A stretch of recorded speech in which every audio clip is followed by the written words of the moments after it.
Un avión con más de 200 venezolanos deportados por Estados Unidos aterrizó en El Salvador a pesar de que un juez federal había ordenado detener las expulsiones. El presidente salvadoreño, Nayib Bukele, confirmó la llegada de 238 presuntos miembros de la banda criminal Tren de Aragua y 23 de la pandilla Mara Salvatrucha, quienes fueron trasladados al centro de confinamiento del terrorismo, que es el CECOT. El gobierno de Donald Trump invocó la ley de enemigos extranjeros de 1798, para justificar las deportaciones, una medida que el juez James Bosberg consideró inaplicable, ya que Estados Unidos no está en guerra en estos momentos. Bukele ridiculizó la orden judicial en medios de redes sociales, afirmando que los deportados ya habían llegado a El Salvador, donde permanecerán detenidos por un año renovable. A ver, Estados Unidos le va a pagar $6 millones a El Salvador para albergar a los deportados. El dinero, según Bukele, ayudará a sostener el sistema penitenciario. O sea, es como, dame una platita y aquí los mantengo. Que actualmente cuesta $200 millones anuales. Bukele también dijo que la acción ayudará a las fuerzas del orden a recopilar inteligencia y detener a miembros de la llamada MS-13, que es la pandilla que tenía salvadoreños detenidos en Estados Unidos para que enfrenten la justicia en su país. Y se van a una prisión llamada la prisión CECOT, la más grande de América Latina, y que se ha transformado en un símbolo de brutal represión del crimen, también conocida por la forma despiadada en que ha tratado a los prisioneros. Y es la inspiración del discurso de Kast hace unos días, sobre que no le va a quedar a ganas a los delincuentes de estar o pasar por una cárcel si viven una experiencia de este estilo, ¿no? Algunos reclusos han pasado en celda abarrotada, algunas con 80 personas aproximadamente, en literas de metal sin colchones, sábanas ni almohadas, con un inodoro abierto, lavabo de cemento y un balde de plástico para lavarse. Críticos han dicho que algunos derechos constitucionales como el debido proceso han sido suspendidos en El Salvador. Venezuela, como bien contaba Geraldine, ha criticado la ley de enemigos extranjeros como anacrónica e ilegal. Pero la pregunta es si está diciendo algo cuando aparece Donald Trump planteando que está usando esta ley.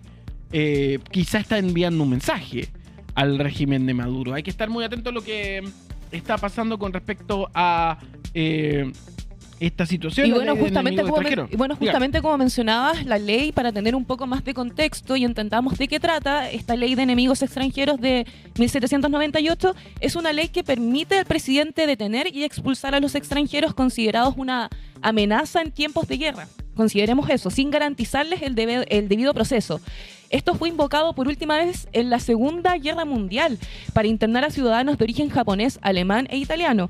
Trump declaró que el Tren de Aragua estaba perpetrando una invasión predatoria contra Estados Unidos, justificando así su uso. Es muy cuático Sí. Lo que plantea Trump, porque plantea que está en tiempos de guerra. Y el Tren de Aragua, que también está en Chile, es una multinacional del crimen organizado que está en toda América. Sí. Es como el McDonald's, está en todos lados. Permite que se expulsen de manera como criminales de guerra. Y eso, desde el punto de vista de los derechos humanos, que están muy en cuestionamiento actualmente, vemos el debate sobre la pena de muerte, donde, claro, hay la tenencia de armas. Y también lo que se habla Kast y Kaiser, que las privaciones de derechos básicos que tendrían algunos inmigrantes ilegales, también pasando a llevar algunos derechos básicos que tendría que tener todo humano. Esto trajo muchas críticas del gobierno venezolano, rechazó la decisión de Trump, comparándolo con los episodios más oscuros de la historia humana, desde la esclavitud hasta los campos de concentración nazi. Grupos de derechos humanos denunciaron que el CECOT es conocido por el maltrato a los recursos y la falta de garantía de sus derechos, y Trump no presentó pruebas de que los deportados fueran miembros del Tren de Aragua o hubieran cometido delito en Estados Unidos. Esto pasa porque Nayib Bukele, para hacer eso que es un logro, que es incuestionable, que logró reducir al crimen organizado, la delincuencia, fue a costa de pasar a llevar derechos humanos de muchas personas, tanto de gente que había cometido delitos, algunos tremendos, y también gente que no había hecho nada. O sea, pagaron justos por pecadores, y la gente que está de acuerdo con eso dice, bueno, en pos del beneficio mayor, no importa. Orden y patria, seguridad, es lo que me importa, pero es lo mismo que conversamos con los chats y que vamos a profundizar en el puesto número 1. Pero si uno empieza a relativizar los derechos humanos, claro, primero se relativizan para los delincuentes, Claro. pero después se relativizan para todo el mundo.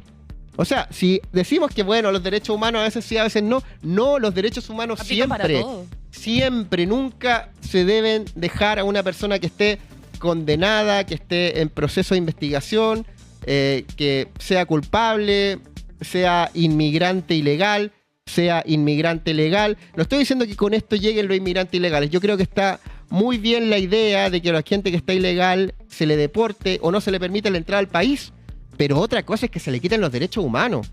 Esa cosa es un mínimo civilizatorio para que nos entendamos en sociedad, porque si no, no nos entendemos, no podemos caminar por la calle, no respetamos el semáforo. Eso perdemos lo más básico que nos une como sociedad. Así que esto que está haciendo Donald Trump, que es el principal líder de Occidente, ya no voy a decir del mundo, porque China vaya que le pisa los talones a Estados Unidos como principal potencia mundial, Xi Jinping, y por eso Trump se alía tanto con Putin, porque yo creo que en algún momento decir, oye, China se está poniendo acuático, mejor aliémonos y ahí hacemos, es como la fusión de Goku y Vegeta, para enfrentar a Majin Buu. Entonces, muy peligroso Trump, también lo que está haciendo con los aranceles también, el ánimo imperialista que tiene al decir que quiere anexar a Canadá, la forma en que está tratando la guerra de Ucrania, donde se lo están repartiendo con Rusia, y ahora esto también, que uno puede decir, oye, qué bueno, están deportando a los venezolanos, pero no puede ser a costa de pasar derechos humanos básicos. Es decir, arreglemos los inmigrantes ilegales aquí y en todas partes del mundo, salvaguardemos a nuestra población del crimen organizado. Hay que tomar medidas quizá duras, sí, hagámoslo, pero nunca, nunca a costa de los derechos humanos tuyos, míos y de todos. Puesto número 1.